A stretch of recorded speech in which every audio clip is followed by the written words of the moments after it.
Hey, what's up, fellow hikers? Such as here, class of 2017, southbound through hiker turned shuttle driver. I've been asked via email and from some of the guys I shuttle, what did I carry on my hike? So, with that said, I thought I'd do a quick little video. Once again, I'm not a gearhead, and also just real quick, southbound, northbound, totally different. What I'm carrying now is not what you guys headed north will be carrying. So with that said, got a stack of stuff I started with that I got rid of. Stack right here is what I wore majority of my hike. This right here is what my wife brought to me, fleece. And I bought these when we met in Damascus. Nike Pro compression pants. Thought they would be warm. Not so warm. These do not cut any wind. Stay with your smart wool. That'll be that. So with that said, first thing I got rid of was a sleeping bag liner. Thought I would be smart and send some weight back home. Sleeping bag back home rather. And so I slept with this in Vermont and froze my you-know-what off. So sleeping bag stayed, bag liner went. Hat, gloves, nothing special. I think I wore these once. I started with North Face shorts, belt. Actually lost too much weight, so I had to get rid of these. I also started with a second pair of clothes.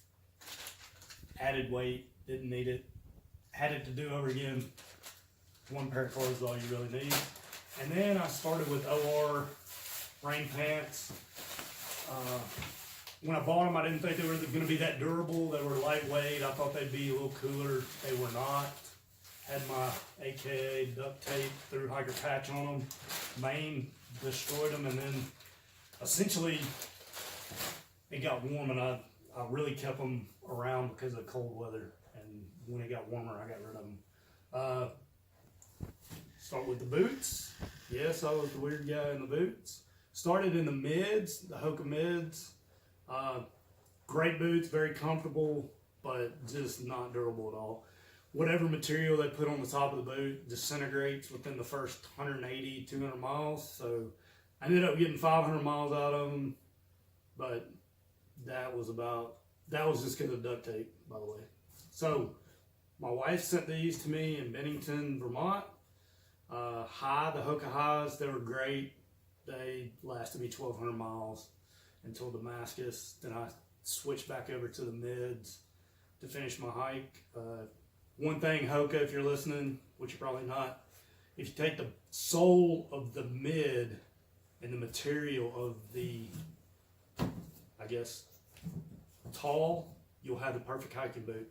But you didn't listen to me in my email, and you're probably not listening to me now. Sticking with the feet, in Injinji toe socks, they're great. And oddly enough, could not wear the left toe sock after day 2. I don't know what happened, but my foot rejected it. Went through 2 pairs of Darn Tough, Exficio long boxers, Exficio t-shirt, which I can't say enough about this t-shirt. I would hike in these for the rest of my life. They are lightweight, they dry out really quick, they're awesome. And then, as I said, I switched shorts. Delaware Water Gap, bought the Solomon running shorts. I cannot say enough for the Solomon running shorts. I would start in running shorts. I would stay in running shorts. These things dry out twice as fast as the North Face stuff and all the other hiking stuff.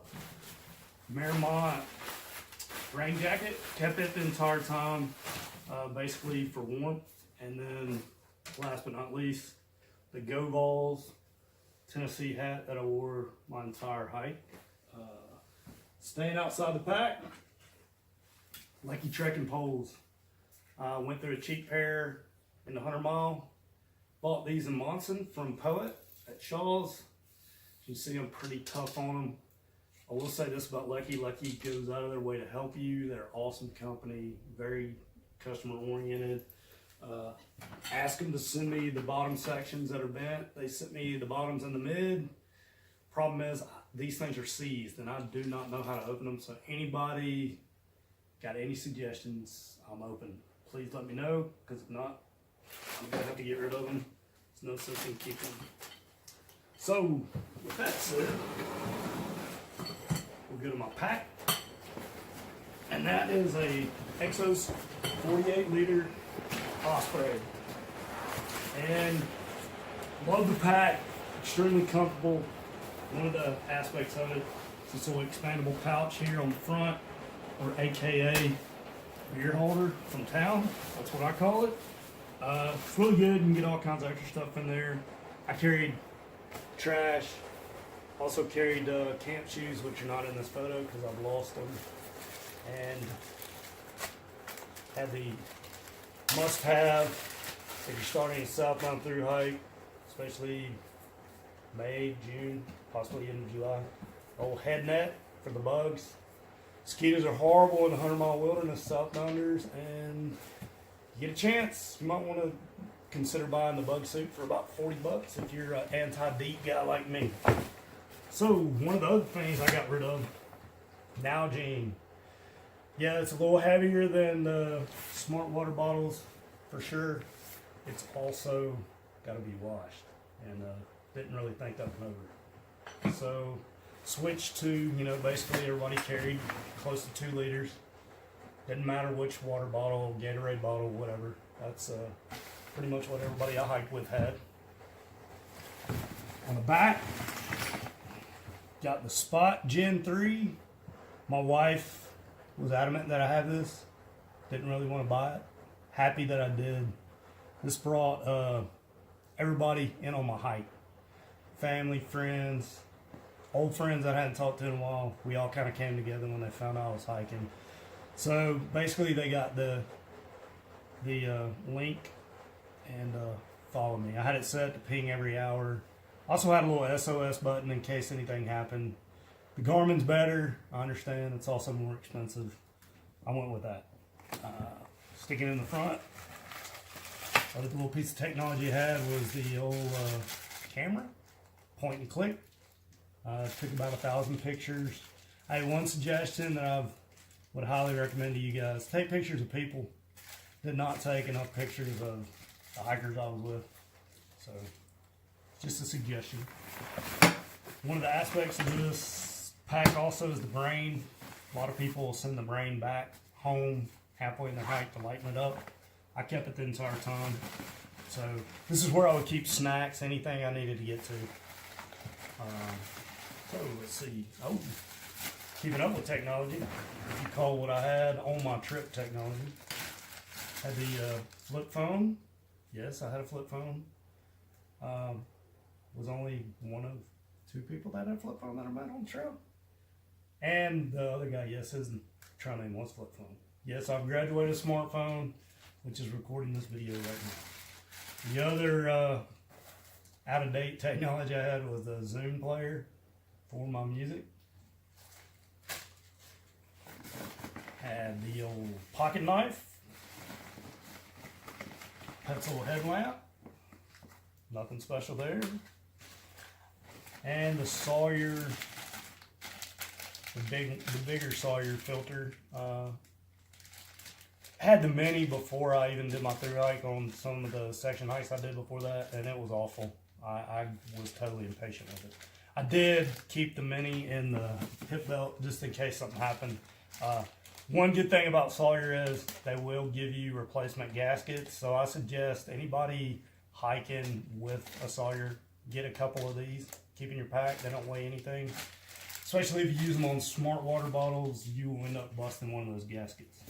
And if it gets cold, like it is in February now, you will need to sleep with those water filters. To keep them from busting, basically. Here we go. The top part of the brain. Just kept personal stuff in here that I needed to get to. Nothing special. Chargers, essentially cords, extra batteries, and yes, the old guy that was not into technology kept a little spiral journal. So yes, my pen was in there as well. Let's see. Guess we need to get on in here. One other thing I did that not a lot of people did, I did carry the Sawyer bags. I had two 32-ounce bags and a 16-ounce. This is just the way I do it. I did not do the clean bottle, dirty bottle thing that everybody else did. I went with the Sawyer bags. Just that's the way I did it, and I was comfortable with. So I would say, when it comes to something like that, do what you're comfortable with. And the old guy also had a book. Basically the AWOL 2017 SOBO guide. Half of that went away in Pennsylvania. So what else we get in here? A must-have is the contractor grade trash bag that lines your bag to keep everything from getting wet. Especially it's gonna rain. You can do the pack cover. I had a pack cover. You'll see in a minute. It's not gonna keep it 100% dry. So the first thing, toiletries. Had a little bag here. Had first aid, toothbrush, toothpaste, you name it. Neosporin's a must. Advil, that sort of thing. One thing I did carry that I would highly suggest to everybody, Boudreaux's butt paste is a anti-chafe cream. This is the same tube I used on my thru hike. I still have stuff in there. The Body Glide guys went through, I don't even know how many. So this stuff works. It works overnight. The next morning you're pretty much chafe free.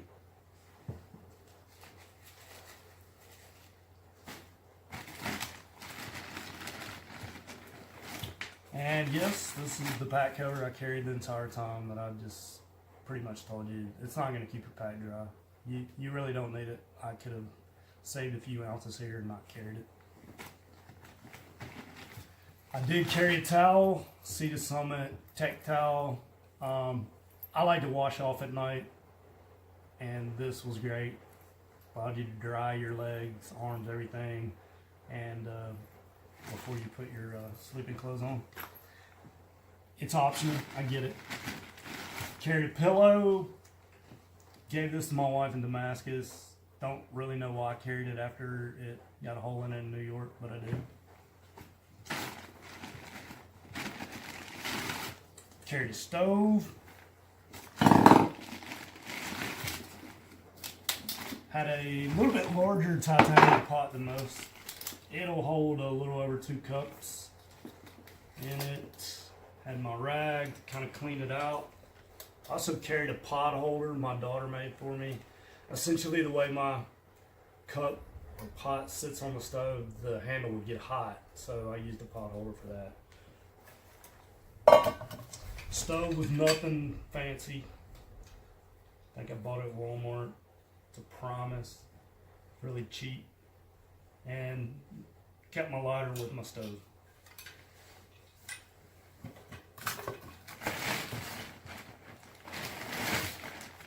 Thermarest sleeping pad, old school pad. Basically, could have saved some weight right here. I liked it because it's comfortable. It's a little heavier, but I would also have to spend some money to do it. Big Agnes Black Creek 2 was my tent. Easy tent to set up. I like the tent. So does Herschel. And essentially weighs like 2.5 pounds. And you can put your pack in it if it's just you. If it's 2 people, you better like who you're in the tent with because it's pretty cozy.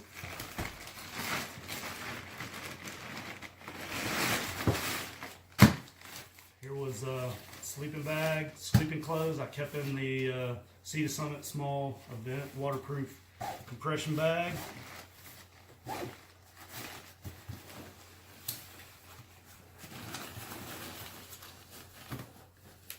Had an extra shirt, just a thin long sleeve Columbia t-shirt, pair of socks, Gorham Walmart special lady yoga pants because I couldn't find any men's pants before I went in the water, so wore these to sleep in. These were all sleeping clothes, no hiking in these, so every night it was almost like I was in a bag of laundry anyway. Sleeping bag was a Big Agnes boot jet, 25-degree bag. like I said, I thought about getting rid of it in Vermont and go with the liner. Froze my tail off. Kept it the whole time. When it got warm, unzipped it, and then as I went down the trail and it got a little cooler, it was perfect. It was great. Wouldn't change anything there.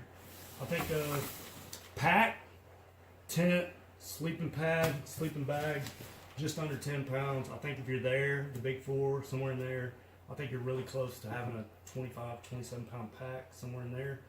2 items I did not show you. Obviously I mentioned the flip flops. The second one was my bear bag. I carried a 12-liter Sea to Summit event waterproof bag that actually got bared at Bull Gap this year on a little hike with a buddy of mine that had completed his 2018 thru hike. So, with that said, I want to say good luck to all you guys in 2019 on your thru hikes.